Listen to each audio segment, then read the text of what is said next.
સુરત શહેરમાં ચૂંટણીના પગલે સીઆઈએસએફના ધામા.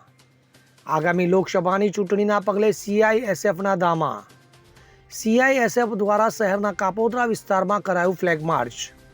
સ્થાનિક પોલીસને સાથે રાખી સમગ્ર વિસ્તારનું કરાયું નિરીક્ષણ. સીઆઈએસએફ દ્વારા સંવેદનશીલ વિસ્તારોની પણ કરાઈ મુલાકાત. સીઆઈએસએફ દ્વારા ફ્લેગ માર્ચ કરી અલગ અલગ વિસ્તારોની મેળવાઈ માહિતી. ચૂંટણીમાં કાયદો વ્યવસ્થાની સ્થિતિ જળવાય તે હેતુસર સીઆઈએસએફના ધામા. હવે જુઓ દેશ દુનિયાની તમામ ખબરો તમારી આંગળીના ટેરવે. ઉઠાવો મોબાઈલ અને ગૂગલ પ્લે સ્ટોર પરથી ડાઉનલોડ કરો અમારી CN24 ન્યૂઝ મોબાઈલ એપ.